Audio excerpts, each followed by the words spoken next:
Hi, everybody. Hi. Thanks for joining us today. My name is Sarah, and I'm here with the Big Sky Film Institute.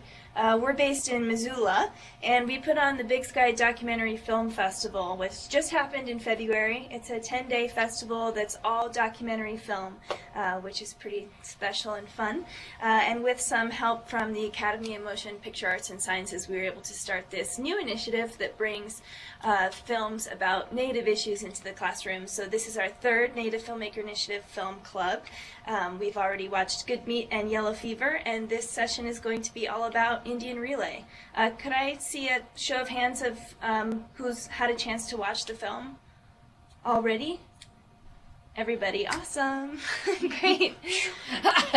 Well, I'd like to introduce Charles Dye. He's the producer of the film.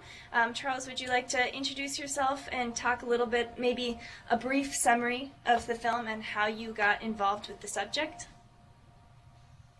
Hello, everybody. Hi, Hamilton.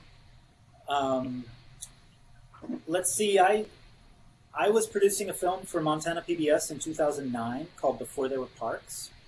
I don't know if anybody has seen that on Montana PBS, but it gave me a chance to go out into a lot of different communities around Montana. And I was in Browning hanging out at a friend's house one day, and one of the daughters of an interview subject said to me, "Why are you making a film about the national parks? Why don't you make it about something that we care about, like Indian Relay?"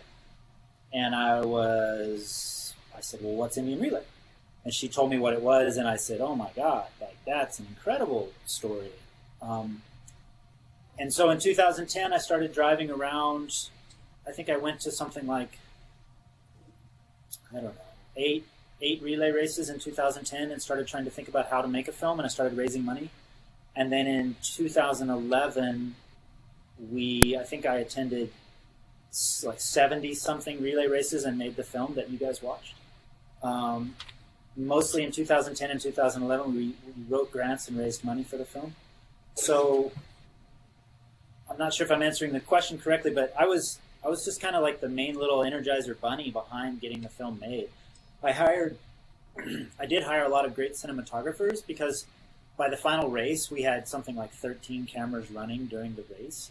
Wow. More than any one person can do. But I did also shoot a ton of the film myself. And I edited the first cut of the film, and then I hired an editor to help me actually bring a final cut of the film together. So, like a producer does all the time, I'm kind of the main Energizer bunny that makes the film happen. Yeah, could you explain a little bit more what a producer does in a documentary film, what that role looks like, how it's different from, say, the director of a film? Well, for me, mostly I've worked in Montana or in rural places around the world. I've made films in Mongolia and Nepal. And for me, I've never had the luxury of working with a split team, with actually working with a director or working with... I've never had the luxury of actually splitting the role, which I would one day love to do. The producer is the person who actually calls ahead, gets the interview subject, makes sure they'll be there that day, make sure that there's going to be a cinematographer there with the right camera package that they want. And usually the director is the one that's sort of choosing how are we placing our cameras to get the story we want visually, who are we talking to get the story we want. The producer's kind of the business side of things, and the director's kind of the artistic side of things. But like I say, I've mostly been involved in small projects in rural places, and I've held both roles. I've kind of had to do both things. Yeah, I think that's often the case, at least a lot of the filmmakers that I've met through the festival here, is they're really small teams, often a team of one who's kind of a one-man band that has their camera and they're set up and they're asking the questions and then they edit it, and that's definitely the way that documentary film can be sometimes. I'm curious to ask the students, have any of you ever been to an Indian Relay? No. I wonder, since they've watched the film, if they have a couple of initial questions. That might be good. That's a great And idea. also, we need to tell them where Charles is. Oh, yeah. Where is he? He's in Virginia. Oh, yeah. Yeah, Charles is joining us all the way from Virginia right now, which is pretty cool. We're able to talk over the distance. Do any of you have initial questions before we launch more into discussion? What were your thoughts on the films or first impressions? Who wants to ask one of their first questions? Okay. How many people on average get hurt at each race? Not that many, surprisingly. It can be quite dangerous. Obviously, from watching the film, you saw that one horse roll over on that one guy, and you saw a lot of crashes where people fell off the horse and stuff like that. But it always kind of surprised me how few people were really badly hurt. Like if you go to watch a rodeo, there's always an ambulance coming up into the rodeo. I think in the 2 years that I followed Indian Relay, going to lots. I mean, like I said, I think I went to over 80 Indian Relay races. I think I saw an ambulance twice.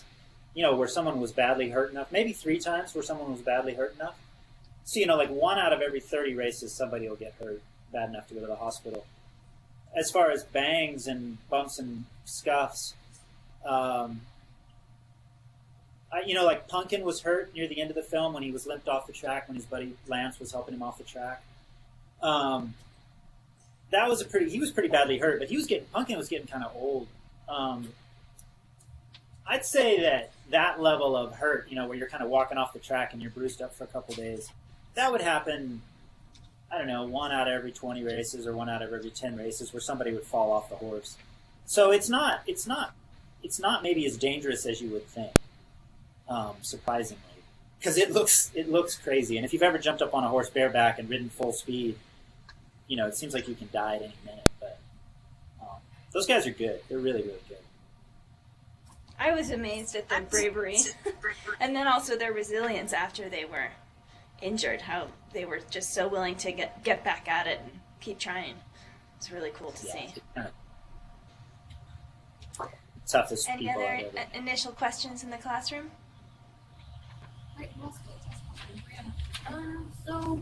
How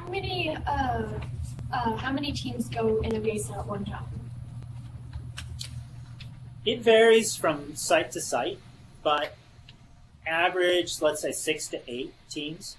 Probably 6 is more common. Sometimes they'll run only 4 teams in a race at one time, but usually 6 is fairly common. Up to 8, depending on the size of the track. Like Crow Agency down there, down past Billings, that's a great big track. Great big wide track, really long track, and they could pretty easily put 8 teams on that track. But say the track up in Browning or even the track in Missoula, they do have races in Missoula. Those tracks are a lot smaller, a lot narrower tracks, a lot shorter tracks, and it gets pretty hairy with over 6 teams on the track. Yeah, especially So that with means each team having 3 horses. Yeah. When it's a big, long track like Crow, the horses have a chance to spread out, and it's not that bad. Sheridan is an interesting example. Sheridan is a very short track, but they like to kind of maximize the crashes at Sheridan, and so they put a lot of teams on the track at any one time. And it's not the best race for the relayers. They make a lot of money there, but it's quite a dangerous race. When are the Missoula races? They changed. They used to be Missoula races every year, and I think isn't there like a fair that happens in Missoula? Yeah, When is that Yeah, fair? but they've pulled off the track. What's that? In the fairgrounds. Yeah. Yeah, I think thus there's no more relay races in Missoula. But for years and years, for decades, they ran relay races in Missoula. I think it's been a recent thing where they quit doing it. have any more questions to start? Tyler. Did you have a favorite team? Haha. I did not. That would have been really tricky because I would have been rooting for somebody. Everybody was my friend. I felt like every team was my friend. It's kind of like if you have 3 friends that are on the running team, which one do you want to win? Well, it's hard to say. We knew by the end of the film that we kind of had the best story if the Eminem team, if the yellow team was going to win. And so at the very last race, myself and some of the other videographers, we were like, we really hope Eminem wins today because that will make our film kind of like a fairy tale. Zach got hurt in the middle of the season and then they came back and then they won the championships. And we were like, boy, it'll be great if Eminem wins this final race. But as the characters say over and over in the film, relay is relay, and you can never tell who's going to win. Had Miles's horse not completely stopped right there on the last race of the last day, they, I think, had the fastest time of any team that day. It's just that they started like 20, 30 seconds behind every other team. So, that Miles could have easily won that championship. You just never know with relay. And we were rooting for all our people. We liked everybody that we worked with, and everybody was super kind to us that we worked with. So we were, I think rather than saying we had a favorite team, every team was our favorite, and when any team had a problem, then it was a really big bummer. When Zach got hurt, it was like a big bummer. When Lance's team had a crash, it was a big bummer. Whenever anything happened bad to a team, it made us all sad. We wanted each team to do well. How about you? Did you have a favorite team? Oh yeah, go ahead. No. I was just going to add that that's something I kind of felt conflicted with as a viewer is when you normally are watching a film where there's a competition set up and different films portrayed, you kind of want to pick a favorite. And so every time it would switch between one team or another, I'd think, oh, okay, this is the team that I'm rooting for. But in the end, I really felt connected to all of them.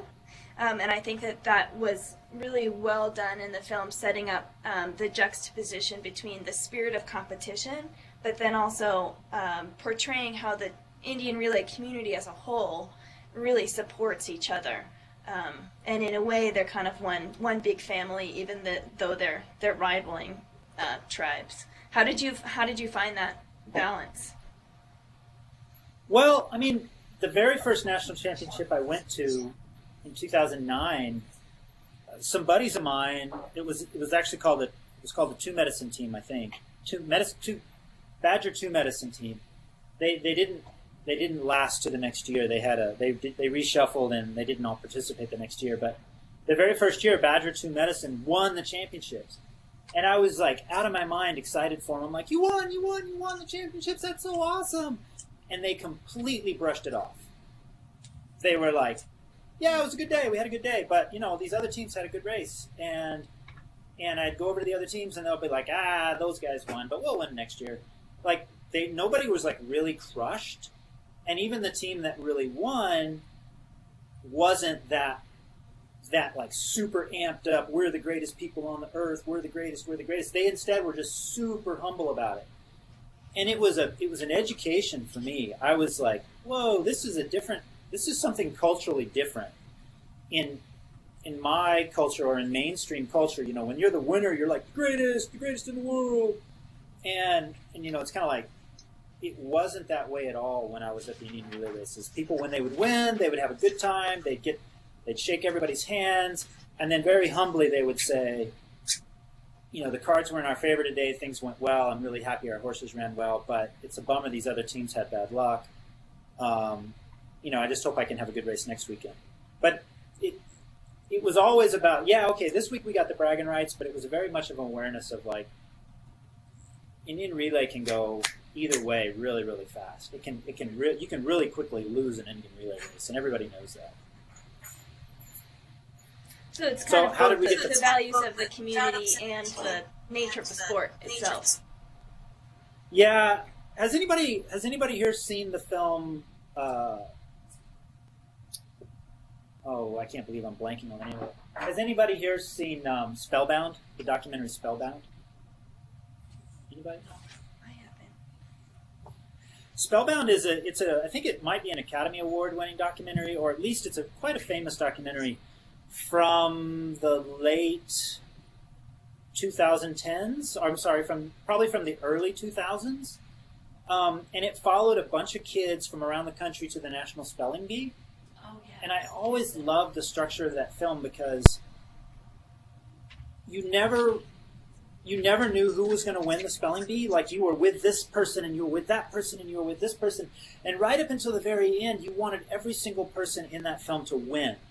And yet you understood how it didn't matter if they won or not because they'd all achieved their dream of making it to the national finals.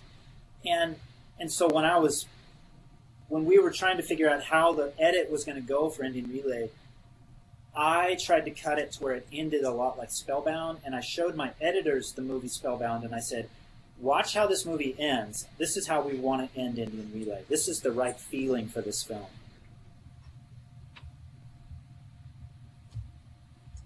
Yeah, I think it was definitely, no matter who won or lost, it was kind of going to be celebratory in the end of all of the effort that went into the whole journey. And you definitely also see that through family connections, like when Zach is injured but his brother wins. They're still very supportive of each other. That was one of the most moving moments of the entire season for us, is when Zach was so injured. We didn't even know how to film that race, because one of our main teams was out. And who was out? I'm not sure if any of the other teams were there that day. And so we didn't even know what to do. And when we went there and when Zach's brother won, it was so moving for us. It was like we felt really, it was cool. We couldn't, and then Danny was down on the track when that was happening, and Danny was shooting. And Danny's one of the best documentary shooters I've ever worked with. And he was able to capture that whole interchange between the two of them. And it was simply filmmaking luck. It was this wonderful day of, I had my best shooter down on the track in case anything happened, and something happened, and Danny was actually able to get it. And it was an amazing sort of super emotional, and we were super happy we were able to get it. You talked about kind of giving an example to your editors of what the format of the film could look like.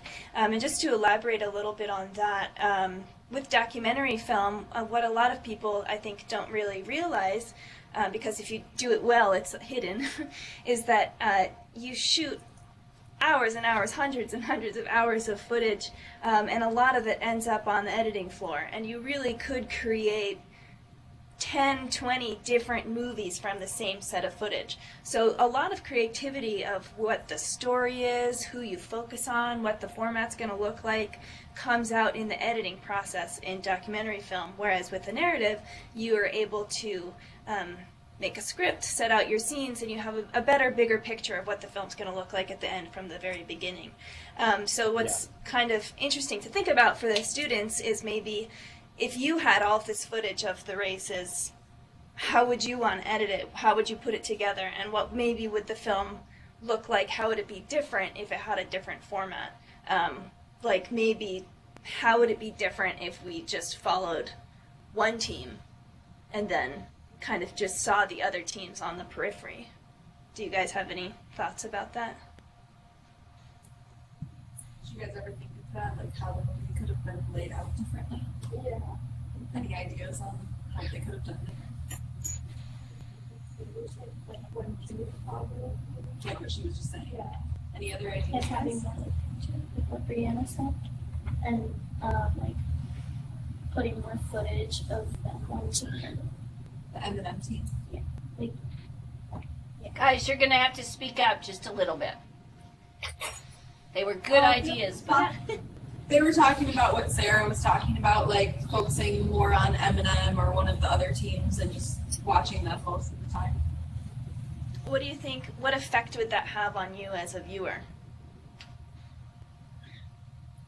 Why make you like them better? I feel like it would make it a bit less confusing. Yeah, you might be able to follow one story, sure, or be less conflicted as a viewer about who you're rooting for. I think for me, it might make you just really root for that one team and want them to win. And so the end, like we were saying earlier, might be a bigger deal about who wins or loses. But I think the way that it is split between the three teams, we kind of get a better, maybe a more accurate sense of how supportive the community is as a whole. Because we get a sense of the competition, but we also get a sense of, everybody's really working to be there, and everybody wants to be there for the sport, not necessarily just to win or lose. I have a question. Was there a question? I'm sorry. I was gonna Yeah. talk about that in a minute. I was just curious, how old was Zach? Because these kids are like 14 and 15, and I was just curious how old he was. I think when I first met Zach, he was 15. That was in 2009 or 10, and then I think in the primary filming year, I think he was 17. He might have been 16, turning 17. He was still in high school. I think he was 16, turning 17. He was pretty young guy. Yeah. I was going to go back and just talk about that thing about focusing on one team or focusing on multiple teams. This was a real source of personal tension for me, in that I'm not from a Native community in Montana. I'm of mixed ancestry myself, but predominantly European American. And I grew up down in Arizona in sort of a Native community, or right on the edge of a Native community. All of my friends in high school were Native. And so therefore I've always been sort of like close to Native America, Indian America, but not, I've always been sort of in the middle ground between mainstream America and Indian America. And so I kind of get it. I kind of get both sides of the story. And I think for example, if I had grown up, say, in Browning, my film would have purely focused on a team from Browning. And it would have given you a much more detailed view of what a team goes through in Browning. And in fact, when you're talking about the footage that ends up on the floor, I was following 4 different teams in Browning. And every team, I went to work with them, and I was with them at work. I was with them at home. We had well over 500 hours of footage that we cut down to an hour-long film. Wow. So there was so much more that we could have given people, but in the end, I chose to take this sort of perspective that was not just based in Browning. Who do you guys think was my main audience for this film? Who do you guys think that I was? Who was my target audience? Let's say. Who did I want? Who did I make this film for? You guys think? People who like horses. People who like horses. Yeah. Yeah, Did I make this film for people in Fort Hall, Idaho? That's the Zach's. Local people. Well, I think that's probably for everyone to discover something new, I guess. To figure out another culture. What I tried to do is I tried to make this film for as broad of audience as I could, because I knew it was going to go on PBS, and I wanted it actually to go on national PBS, national public television. So I really tried to have it be a film that if you were from Browning, you could watch it and be proud of it, or if you were from Fort Hall, you could watch it and be proud of it. But if you were, say, from Hamilton, Montana, or from Blacksburg, Virginia, and you'd never, ever seen an Indian relay race, or never had ever stepped into those Native communities, you would at least have a view of sort of like a broad, general, it's kind of like a broad, shallow introduction to those communities. And I felt upset about that because I wanted to give people a really insightful view of those communities. I wanted to make an 1.5 hour long film or a 2.5 long film or a series. But in the end, I had to sort of say, okay, we're going to go with something quite broad and quite shallow, just trying to give people an introduction to Indian America and this really fascinating sport. I think that what you did a good job with was it is kind of a just a moment. I mean, it's definitely an introduction to who these individuals are and what their communities are about. But at the same time, each different team has a totally different feeling and a totally different way that they're approaching how they're training. And you know, they're each a different kind of a family setup. And so I think that it did a good job of, yes, giving a broad, shallow introduction, but at the same time showing that these are totally different individuals. And I think that what's great about that connecting into the classroom is that it relates to essential understandings 1 and 2. 1 being that there's a great diversity among the 12 tribal nations in Montana, and 2, that there's a great diversity among individual Native Americans, that there is no generic Native American. And I'm wondering, as a filmmaker, how you brought out those individualities, how you portray someone's individual character, or the character of each team. I came to this discussion from my documentary class. I teach now at Virginia Tech, and I teach documentary. And I just came from my documentary class, and the question you just asked me is exactly what we discuss every week in my class. And it's like, how do you make a film? How do I take my camera out and start focusing on, let's say I'm focusing on you there in the blue shirt. What's your name? Tyler. Hey, Tyler, so you're like, Tyler, you're the subject of my next film. And it's like, okay, here I am, I'm going to make a film about you. So I'm just going to get real close and I'm going to start filming you, Tyler. Like, how do you feel? Awkward.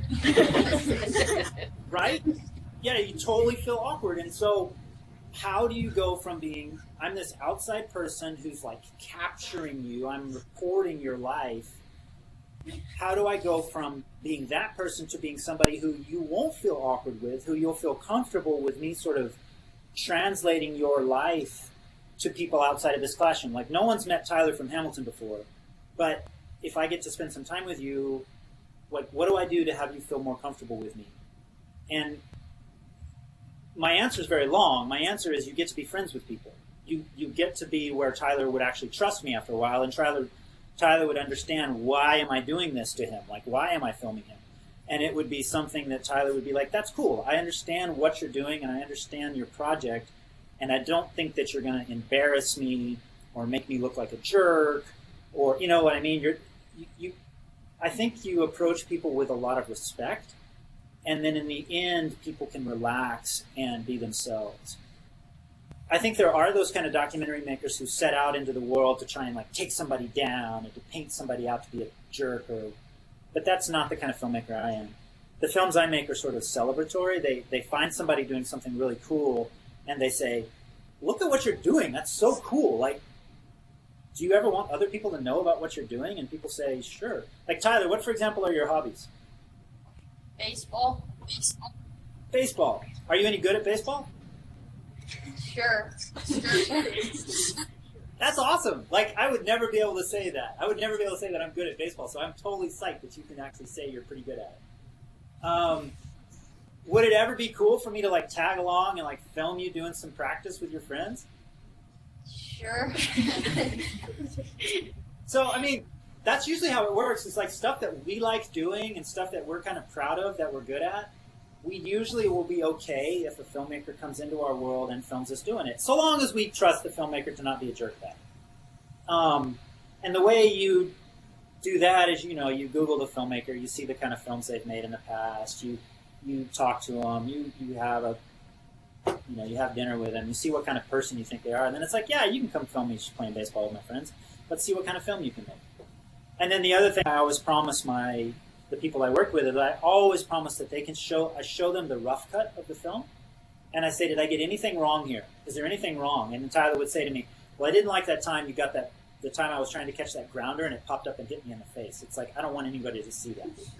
And it's like, that's cool, Tyler. I'll cut that part out of the film. And I show you the next rough cut, and I'm like, how about now? And it's like, cool, I like it. You did a good job. I'm down with you showing that to somebody else. And it's all about that. It's like it takes time to build these relationships, but it's also finding things that the people that you're filming want to show the world. It's like, I really would love it if the world could see this cool thing that I do. Let me just go around the room really quickly and ask, what is something cool that you do, if anything? Yeah, let me ask. Everybody does something cool. What's something cool that you would like other people to know about, maybe? I don't know if I'm saying that the right way. How about to the left of Tyler, the first person who asked a question? What are your hobbies, let's say? Soccer and gymnastics. What do you like best, soccer or gymnastics? Soccer. Yeah. What's your favorite thing about soccer? No, probably shooting and dribbling people. Like shooting like that, so like shooting the ball into the goal. Yeah, no, that's cool. Like, I get it. I mean, soccer's awesome. All right, how about right behind you? The person right behind you. Traveling, I guess. Wait, what? Where do you go? Where have you traveled recently that you really liked? Recently, the most recent I've been to is Texas. Awesome. What did you find in Texas that really struck you as like interesting? I found a sloth when we were going to rainforest, and sloths are like my favorite animal, so it's just like exciting. I don't know. You found a sloth in Texas? That's amazing. Yeah. So like, I mean, it would be really fun to go along with her to Texas and be like, you know, filming her with this as she finds this sloth and like. I think it'd be interesting. Anyway, that's me. I like watching people explore the world and do the things they love to do. All right, one more or two more people. How about right there in the middle? Are you hiding out? Which one? Yeah, both of you, in the gray shirt and in the plaid. I like to draw. Awesome. Writing. Have you seen any cool films about artists who draw? Yeah, but I'm self-taught. I don't like watching other people draw. It's weird.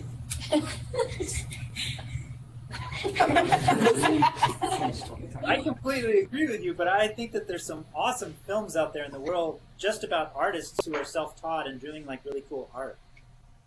If I can think of some names of some later, I'll send you an email. Just for cool artist films. Yeah, how about, I'll just interject really quickly and then we'll move on. We showed a film during the film festival this year called Dig It If You Can. If you look that up, I don't know what their plan for distributing it is, but it's about an artist called Stephen Paul Judd, who's a super cool native pop artist, and he's totally self-taught, and the whole film is about how, as a self-taught artist, he got himself out there and has gained national acclaim. So that's a great one. And it's only like 14 minutes long, so you don't have to spend too long watching it, but it's a great film. I'll try to look into it. all right, well, I'll take you off. Well, last person, do you want to go, or do you want to be off the hook? Sure, I guess. I mean, I like outdoorsy stuff. I didn't hear you, I'm sorry. Like the outdoors. Hiking, camping, Yeah. mountain biking, hunting, whatever, stuff like that. Right on. Yeah, I mean, everybody's got a really individual story, and a lot of people don't mind it if a documentary filmmaker is along there showing them. And I think particularly in Indian relay world, so many people outside of those native communities, so many people have not heard about Indian relay, and the people in those communities know that. They know how unknown Indian relay is. And so I think they were kind of psyched to have somebody there making a film that was not necessarily for themselves, but that was for the broader world outside of the native communities. They were like, this is cool, man. Like, you're making a film that's going to show us to the world. they were pretty psyched about it. Is anybody nuts? Yeah, was there anybody who was a part of the film who was unsure about you guys being there filming them?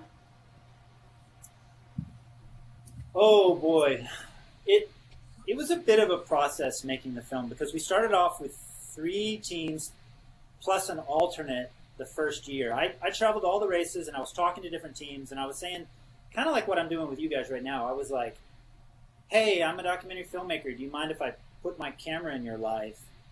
And they would be like, dude, that makes me feel really uncomfortable. I don't want you to do that. And so then I'd go to the next team and I'd be like, hey, I'm a documentary filmmaker. Do you mind if I put my camera in your life? And they would be like, so why do you want to do this? And I'd be like, well, I think people would love to see your sport and I need people that can be on camera, that can show us your sport. And I don't want to embarrass anybody. I'll give you the right to look at the rough cut. And they would be like, yeah, I think that'd be cool. I'd love to be in your film. So I had 3 people that had said, 3 teams that had said they would love to be in my film the first year, plus an alternate team.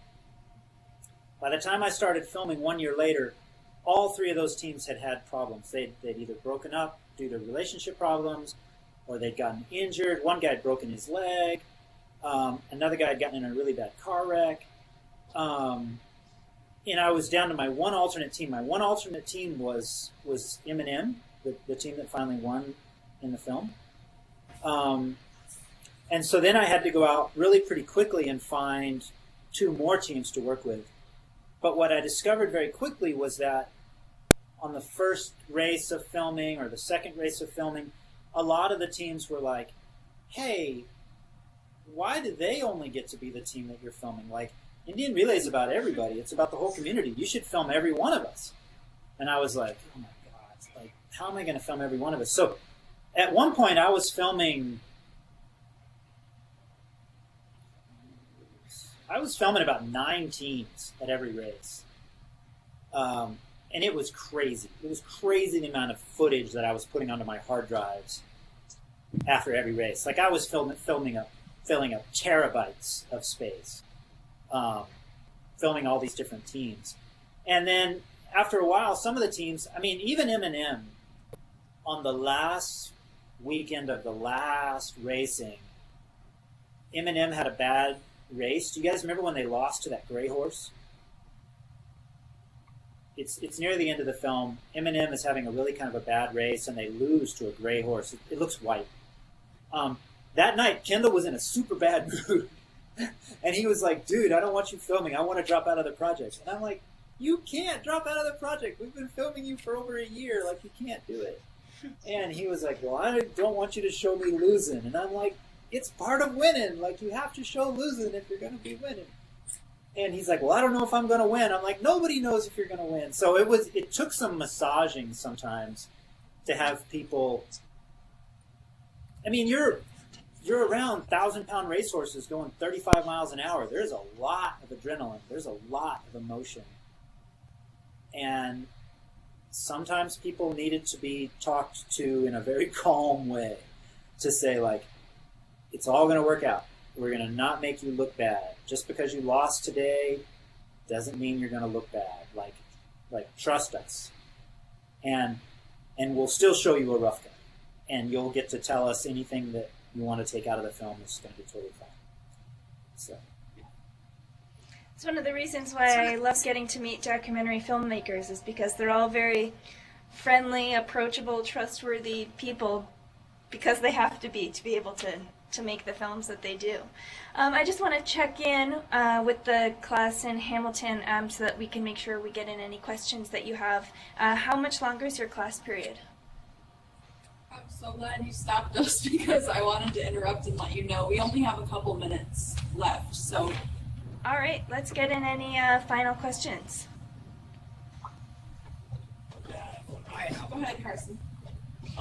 Would it be uncommon for someone that's non-Native American to compete in the races? Yeah, it'd be very uncommon.